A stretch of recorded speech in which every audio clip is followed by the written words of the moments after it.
Astaghfirullah. Assalamualaikum warahmatullahi wabarakatuh. Alhamdulillah wassalatu wassalamu ala Rasulillah wa ala alihi wa sahbihi wa mawalah wa la hawla wa la quwata illa billahi wa ba'du. Alhamdulillah, segala puja dan puji hanya milik Allah subhanahu wa ta'ala. Salawat dan juga salam tentunya kita hadiahkan kepada Rasul kita Nabi besar Muhammad sallallahu alaihi wa ala alihi wasallam. Ma'asyiral muslimin dimanapun anda berada, sebagai faedah dari perjalanan kita berada di kota Batam di zaman Amirul Mukminin Umar bin Khattab radhiyallahu an. Ada seorang laki-laki datang mengadu kepada Amirul Mukminin soal kenakalan putranya atau kedurhakaan putranya kepadanya. Laki-laki ini meminta kepada Umar agar Umar sebagai Amirul Mukminin menghukum anaknya karena dianggap sudah melakukan ukuk durhaka kepada orang tuanya. Maka Umar pun marah dan hampir-hampir menghukum anak muda putra daripada orang tersebut. Tapi Umar kemudian meminta putranya didatangkan di hadapannya. Akhirnya kemudian putranya betul-betul didatangkan di hadapannya. Dan Umar melihat ada sesuatu yang janggal di antara keduanya. Makanya kemudian Umar radhiyallahu an bertanya kepada putra orang tersebut dan menanyakan, apakah betul engkau melakukan sesuatu yang kurang ajar terhadap orang tuanya? Maka anak ini mengatakan, ya Amirul Mukminin, saya ingin bertanya kepada anda, adakah hak seorang anak menuntut sesuatu kepada ayahnya? Maka Amirul Mukminin Umar bin Khattab radhiyallahu anhu mengatakan, tentu seorang anak punya hak, punya tuntutan kepada ayahnya atau orang tuanya. Maka anak muda ini mengatakan, ya Amirul Mukminin, lalu seperti apa tuntutan anak kepada orang tuanya? Maka Umar pun kemudian menjawab dan mengatakan, an yuhsina ikhtiyaru ummi. Pertama, seorang ayah harus mencarikan ibu terbaik bagi anak-anaknya. Kemudian yang kedua, an yusammiyahu isman hasanan, agar orang tua memberikan anak atau nama anak terbaik bagi putranya. Dan yang ketiga, an yuhafidhahul Quran, dan agar orang tuanya bisa menghafalkan Al-Quran kepada anaknya, menyuruh untuk menghafal Quran atau mengajarkan Quran kepada anaknya. Maka anak muda tersebut mengatakan, ya Amirul Mukminin, tiga-tiganya tidak pernah dilakukan ayahku kepadaku. Adapun yang pertama, dia tidak pernah memilihkan untukku ibu yang terbaik, karena ibuku adalah seorang hamba yang kurang akal. Karena ayahku membeli dengan 2 dirham di pasar, kemudian dalam satu malam ia menggauli, kemudian hamil, lahirlah aku.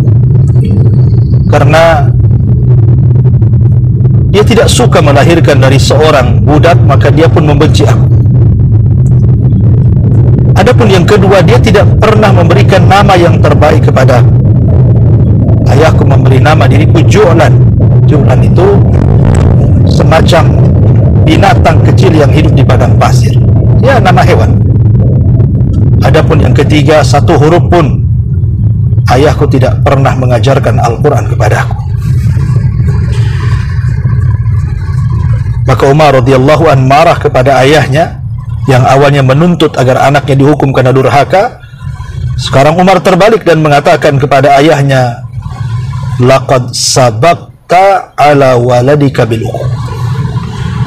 Sungguh sebelum anakmu melakukan kedurhakaan kepadamu, engkau sudah melakukan durhaka kepada anak. Dari sini kita tahu bahwa pendidikan orang tua kepada anak ada 3 hal menurut Amirul Mukminin Umar bin Khattab radhiyallahu anhu. Pertama, memilihkan ibu terbaik.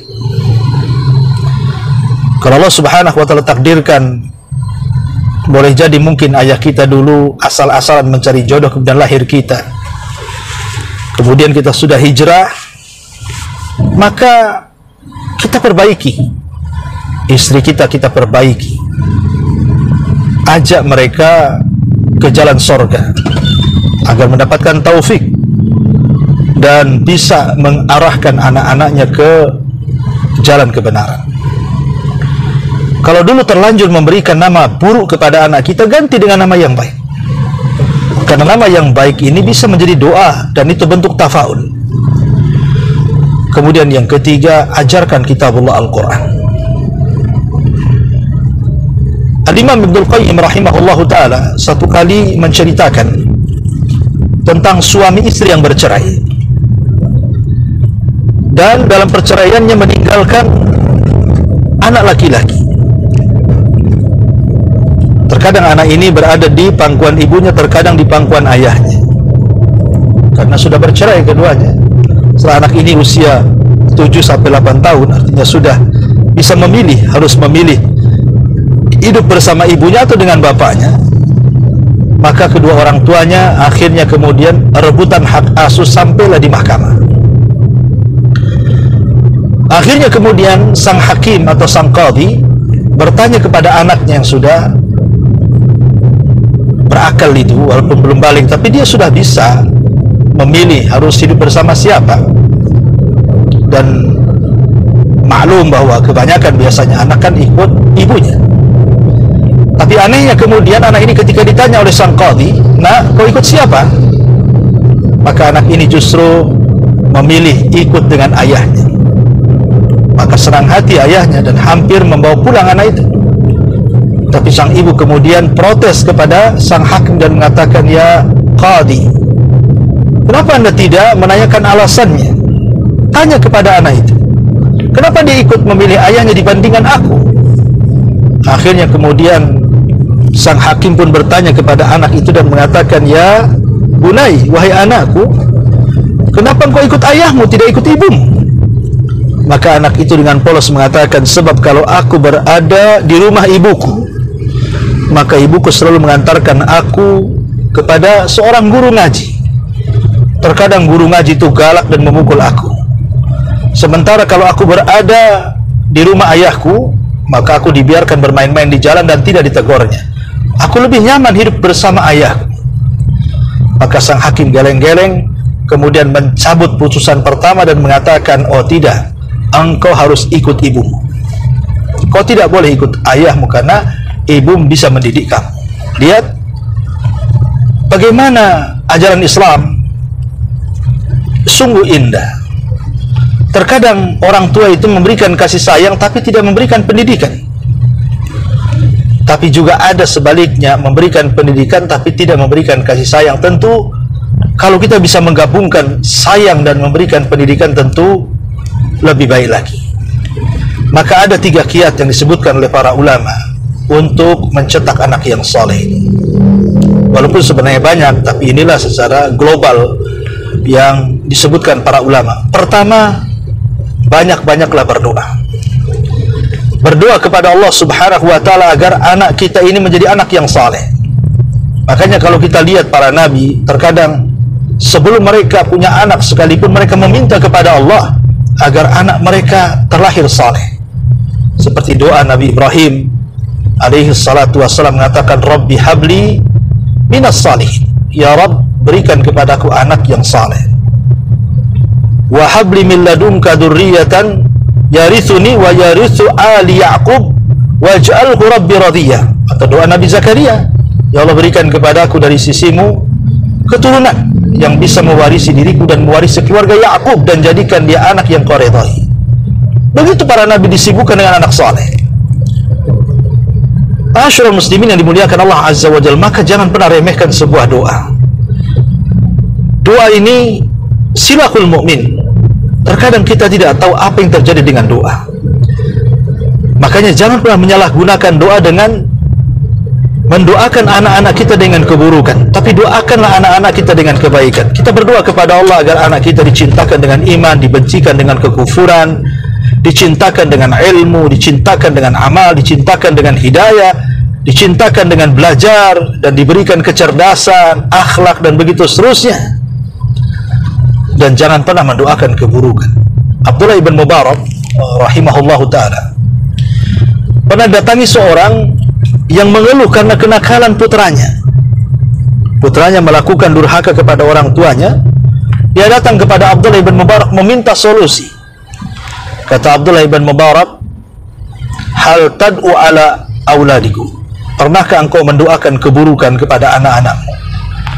Maka sang orang tua ini mengatakan, na'am, ya, aku pernah mendoakan keburukan mereka. Maka Abdullah ibn Mubarak mengatakan, idhab faqad afsada auladak, pergi kamu, engkau yang sudah merusak anakmu dengan doa. Maka jangan main-main dengan doa. Terkadang ada orang tua yang mendoakan doa keburukan kepada anaknya, dia tidak sadar doa itu baru terkabulkan setelah anak itu besar. Seperti ada seorang syekh bercerita, ada orang tua yang mendoakan anaknya karena nakal dan mengatakan semoga ada peluru di sarangmu, katanya. Rupanya setelah dia besar, Allah takdirkan pula dia melamar sebagai tentara. Satu hari ketika dia sedang bermain-main dengan kawannya, dengan senjatanya disangka kosong, kemudian diarahkan ke kepalanya, rupanya berisi senjata itu. Pas pelatuknya kemudian ditarik, rupanya melesat peluru itu, kemudian masuk di kepalanya. Lihat, terkadang doa masa kecil terjadi ketika dia sudah besar, sudah dewasa. Maka jangan kita katakan anak kita, wahai goblok, wahai bodoh, wahai tolol, wahai gila. Karena terkadang kalau seandainya ketika kita mengatakan seperti itu, kemudian ini bagian daripada doa dan diaminkan para malaikat, bisa saja terkabulkan. Bisa cepat, bisa lambat pengkabulan itu. Karena Rasul mengatakan salatu da'awat mustajabah, atau salatu da'awat la turad. Ada 3 doa yang tidak mungkin ditolak alias diijabah. Salah satunya da'watul walid li walidihi, doanya orang tua kepada anaknya. Maka berdoalah dengan doa kebaikan. Minta kepada Allah Azza wa Jalla agar anak kita menjadi anak yang soleh, ketuk pintu langit. Kalau seandainya Allah Subhanahu wa ta'ala takdirkan setelah kita berdoa anak kita juga belum ada perubahan, doakan lagi dan doakan anak orang. Libatkan anak orang yang nakal, didoakan supaya dapat petunjuk juga. Karena Nabi yang mengatakan bahwa doa seorang mukmin tanpa pengetahuannya itu mustajab, dan malaikat akan datang dan mengatakan walaka mithlu, dan seperti itulah engkau akan diberi atau diijabah. Artinya seperti itulah ketika kita berdoa kepada orang lain kebaikan, maka seperti itulah kita akan dapat hal yang sama. Jadi ketika kita mengatakan kepada anak orang semoga anak si fulan baik, maka itu sama dengan mendoakan anak kita baik. Artinya doakan anak kita dengan kebaikan, doakan juga anak orang lain dengan kebaikan, supaya kita mendapatkan kebaikan yang sama. Berdoalah kepada Allah Azza wa Jalla, jangan putus asa. Kemudian yang ketiga, yang kedua, kata para ulama, ajarkan mereka tentang agama dari kecil. Tanamkan kecintaan mereka kepada Allah, kepada Rasul, kepada agamanya. Demi Allah, kalau seandainya anak ini kemudian tumbuh besar dan cinta dengan agamanya, mempelajari agamanya, maka kita tidak akan pusing dengan anak-anak. Karena kita lihat kalau orang tua memandang anaknya itu berakal, bisa menjaga akhlak dirinya, pergi kemana saja anak itu, pulang jam berapa saja, kadang-kadang orang tua tidak peduli, karena dia yakin dan percaya dengan anaknya. Tapi kalau anaknya itu kurang ajar, bejat, tidak berakal, kadang pergi 10 menit, 15 menit, setengah jam aja kita sudah stres tuh. Sudah kebayang anak kita lagi apa, apakah anak kita lagi bertengkar, apalagi anak kita lagi mencuri, lagi mabok, lagi maksiat, lagi apa. Kadang-kadang orang tua terpikir seperti itu. Bahkan ada orang tua yang menunggu berjam-jam di pintu rumahnya untuk anaknya. Kapan anaknya pulang, kapan anaknya pulang. Itu karena anaknya tidak terdidik dengan kebaikan. Tapi kalau anaknya terdidik kebaikan, maka di dunia akan tenang, di akhirat pula akan menjadi simpanan terbaik bagi kita. Dan para ulama mengatakan, orang kalau tidak dididikkan dengan agama, anak-anak kita ini tidak diarahkan dengan agama, maka biasanya anak ini terjerumus kepada 4 perkara. Pertama, imam mulhid, menyimpang agamanya. Dikhawatirkan setelah dia dewasa karena tidak punya agama, bisa saja jadi kufur atau pindah agama, naudzubillah. Yang kedua, mufsid, dia bisa jadi rusak. Ya, rusak akhlaknya, rusak muamalahnya, jadi pencuri, jadi perampok, jadi penipu, jadi pendusta, dan macam-macam. Atau mungkin mudmir, dicintakan dengan maksiat, gemar minum khamar, gemar narkoba, gemar ini, gemar itu. Atau mungkin syadz, penyimpangan dalam seksualnya, mungkin dia jadi homo, lesbi, atau yang lain, karena tidak ada dasar agama, naudzubillah.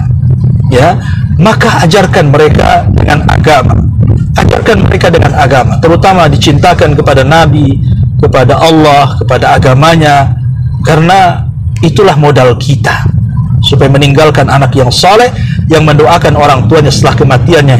Yang Rasul katakan, idza mata ibnu Adam in qata amaluhu illa min thalathin, sadaqatin jariyah aw ilmin yuntafa'u bihi aw waladin salihin yad'u lahu.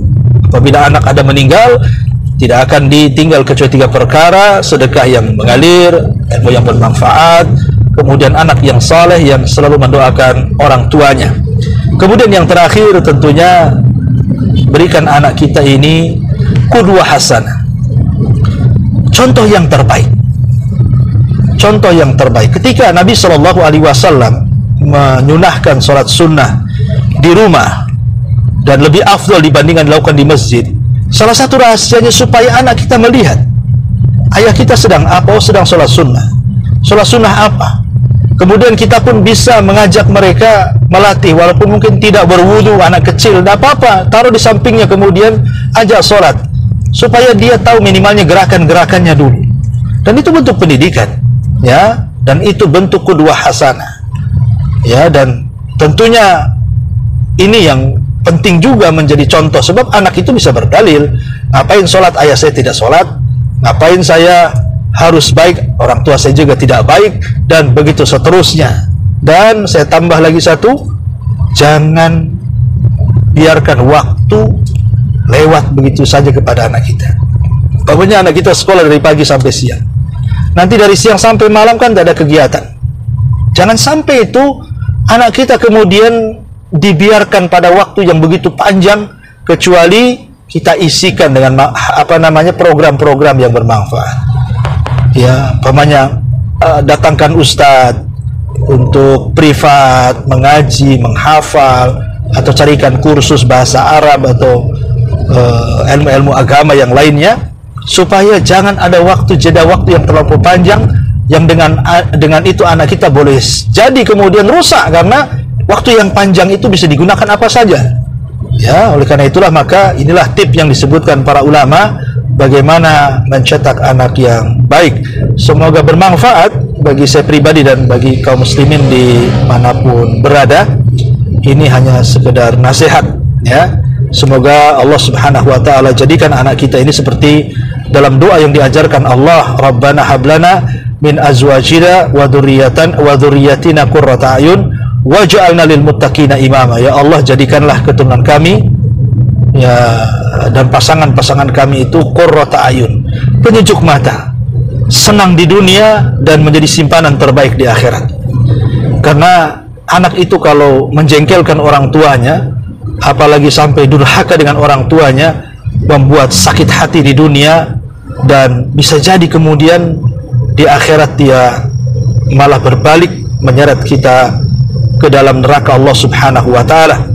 Oleh karena itulah maka kalau seandainya Allah Subhanahu wa ta'ala takdirkan anak kita masih belum baik, anak kita masih belum berbuat baik kepada orang tuanya, maka teruslah berdoa kepada Allah Azza wa Jalla, kemudian berikan contoh terbaik kepada mereka, dan terus nasihati, arahkan mereka ke dalam agama. Ya, kemudian jangan sampai waktu-waktu mereka terbuang sia-sia, apalagi kemudian mereka memiliki kawan-kawan yang para orang tua tahulah mungkin kawannya tidak baik, maka hindarkan kawan-kawan yang tidak baik, berikan kawan-kawan terbaik, dan tidak ada kawan terbaik kecuali agama, Al-Quran, ya, dan orang-orang saleh. Dekatkan mereka dengan taklim, pengajian-pengajian supaya mendapatkan teman yang bisa mempengaruhi lingkungannya. Wallahu a'lam bishawab. Mudah-mudahan ada manfaatnya. Subhanakallahumma bihamdika asyhadu an la ilaha illa anta astaghfiruka wa atubu ilaik. Allahu ta'ala alam. Assalamualaikum warahmatullahi wabarakatuh. Assalamualaikum warahmatullahi wabarakatuh. Alhamdulillah wassalatu wassalamu ala Rasulillah wa ala alihi wa sahbihi wa mawalah wa la hawla wa la quwata illa billahi wa ba'du.